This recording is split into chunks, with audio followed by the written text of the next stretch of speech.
I really need an intro here.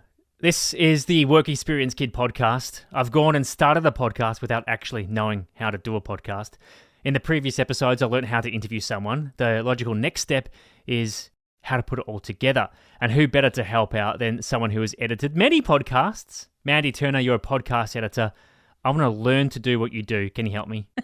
I'll try my best, Iain. Thanks for having me on.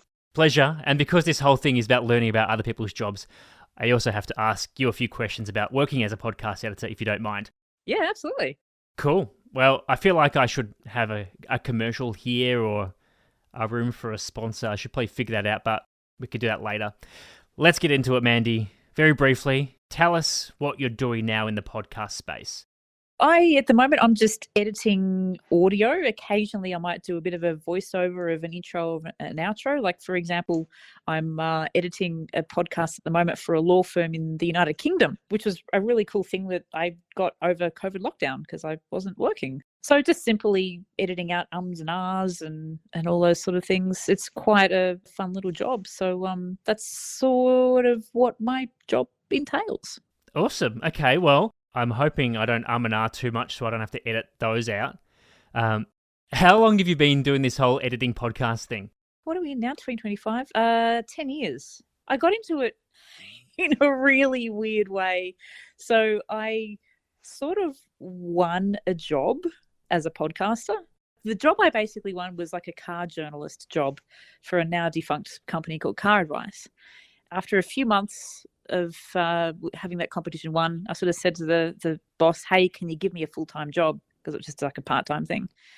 So he made me a job after that, a full-time gig and being the podcaster. So I basically did absolutely everything. Researched content, produced it, hosted it, edited, published it, absolutely everything. So I did that for about 5 years.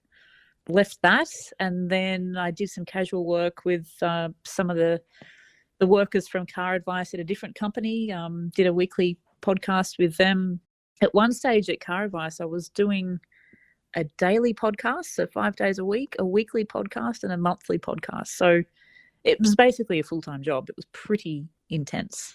Wow, that does sound intense. And a whole lot of things I didn't realize would have to come into play when I'm doing this whole podcast, the whole publishing thing, all that. Yeah, there's a lot involved, and a lot of people don't sort of realize that. It's like, oh, it's just simple, press record and talk into a microphone and you're done. Like, oh no, there's many steps involved, and like the publishing thing, like it's a bit complicating to set it all up at the beginning, but once you've got it all sussed out, as I'm sure you know with your own podcast, it's just it just happens pretty easily from that point on. But yeah, there's many steps involved in podcasting. I'm finding that out. I'm building this plane in the air. I think you're doing a pretty good job from what I've heard so far, Iain. Oh, thank you. So you won essentially your big break into podcasting. What kind of drew you in? Like, how did you get into it? And what made you say yes to this job that you won? Well, I didn't even ask for it, to be honest. I was just more than happy to be someone who reviews cars. So a journalist, essentially, like writing a review. But because I have a background in radio broadcasting, the boss sort of lent into those skills a little bit, and he said, look, we don't have a podcast, would you be interested in doing it? I'm like, oh, I've never done podcasting in my life, so I had absolutely no idea what I was doing. So I, like you, I was just learning on the go. Okay, so it seems like you don't actually need a qualification to be a podcast editor. You just need to kind of know how to do things. Yeah, pretty much. Like it does help to have a bit of experience in audio, or maybe even I've discovered having that skill of voiceover can really add an extra thing to podcasting as well. You don't have to necessarily host a podcast, but that really helps. And even something I'm looking into at the moment is doing short courses on different audio software.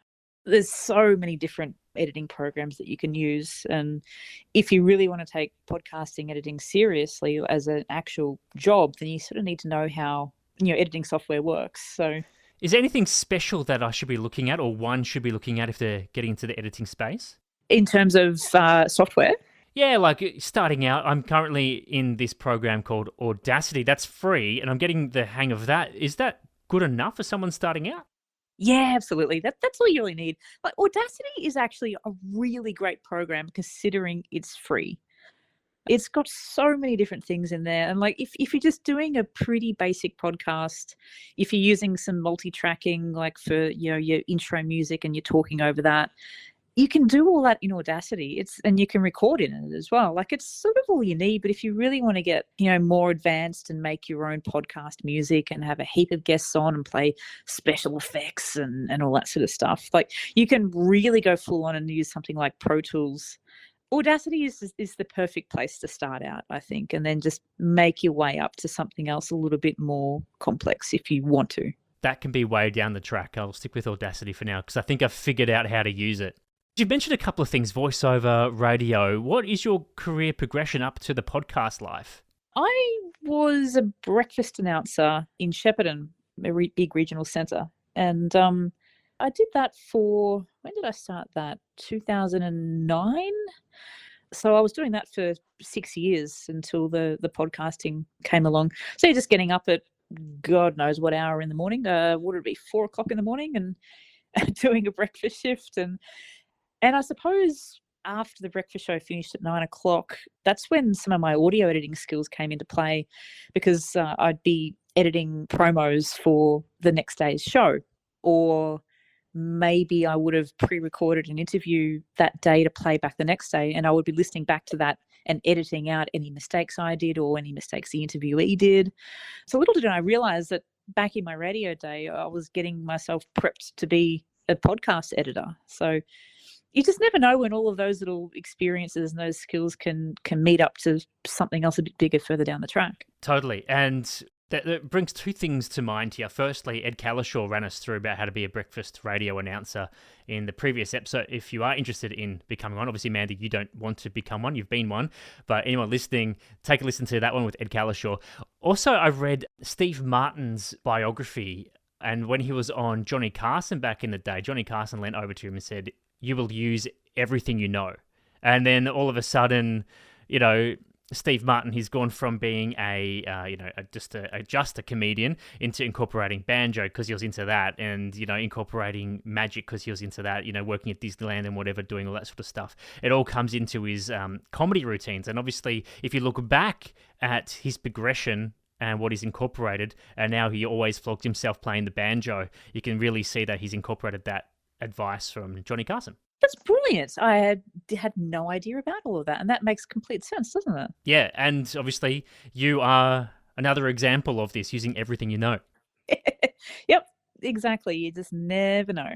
And who knows what I'll end up being if I start incorporating all of my guests' life into my own life. The sky's the limit.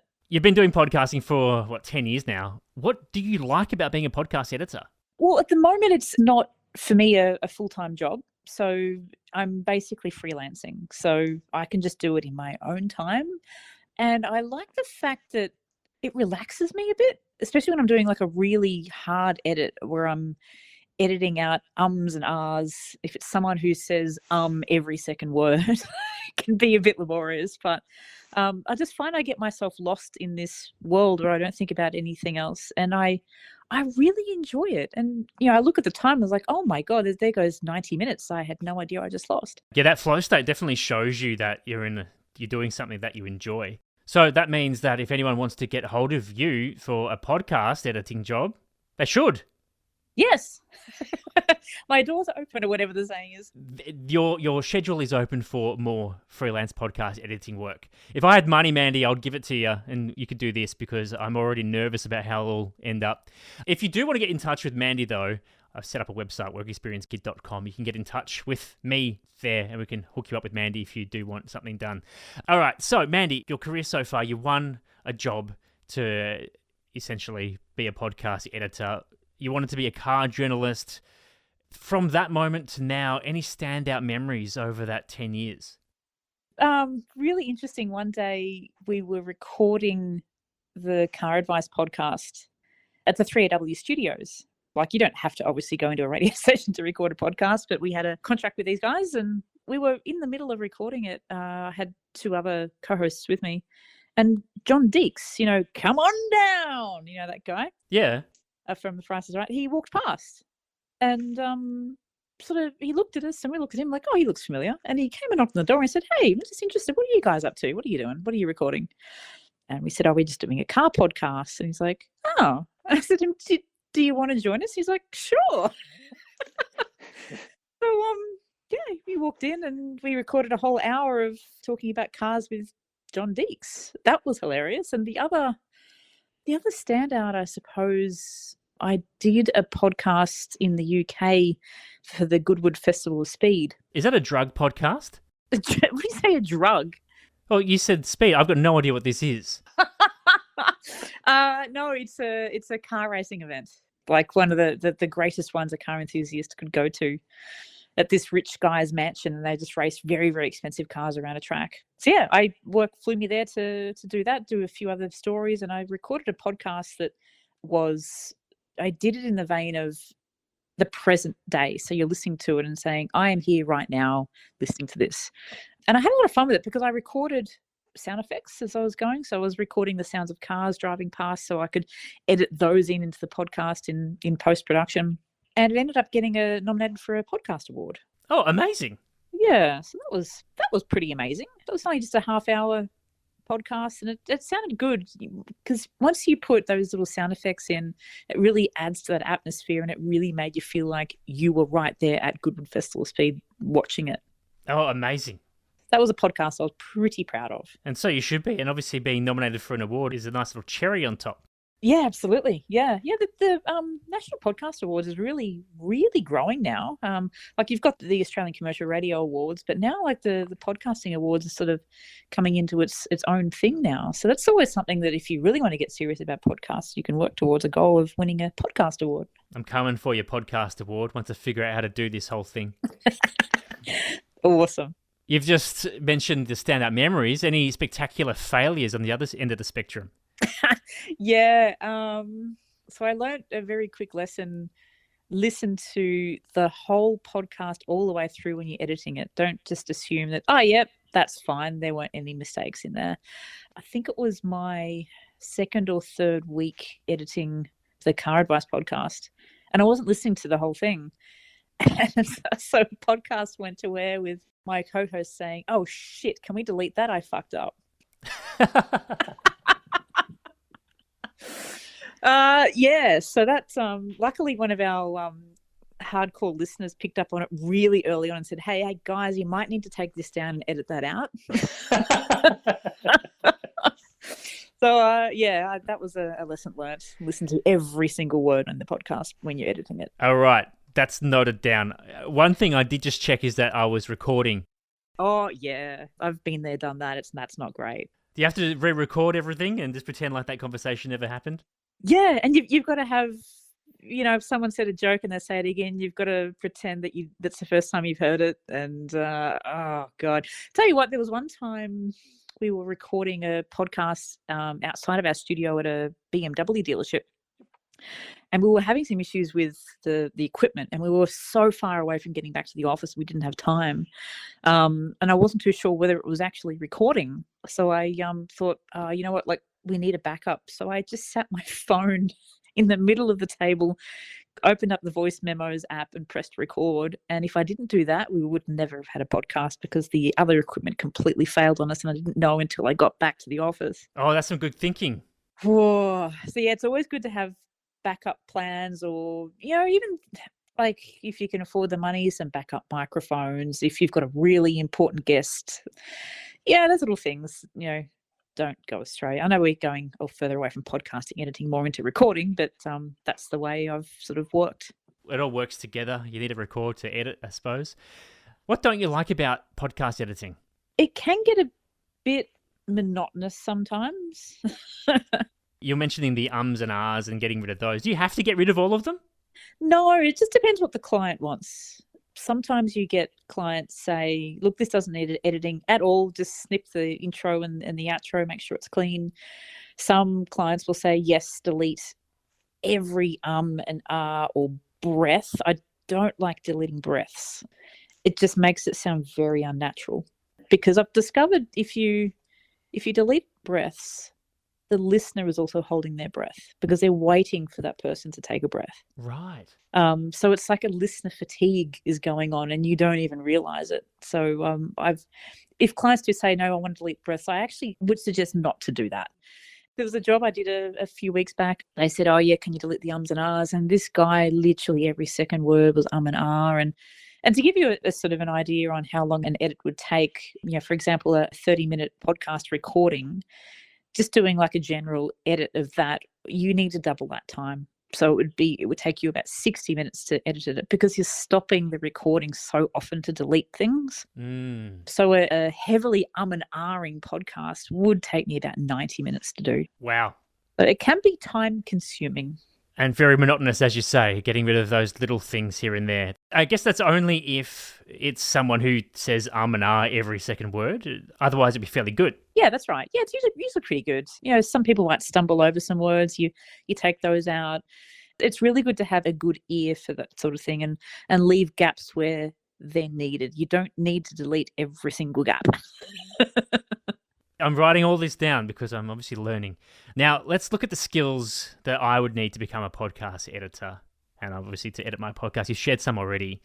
Can I assume that every podcast title is different in what it requires from its editor? So I guess it might be difficult to say what a typical week looks like if you're jumping from one podcast to another. Generally, what does a typical episode look like from an editor point of view? So you typically get a link to download, might be like a WAV format or an MP3 format. Usually the ones I've got at the moment are all in just the one file. So I get 2 or 3 people talking in the one file, which makes it quite harder to edit. So it's always best to ask if they can do like a multi-track recording where each person is on a separate file because it makes editing so much easier. But yeah, usually you'll get the files and you'll open up the file and you can see the waveforms are all over the place. They're not all the same level.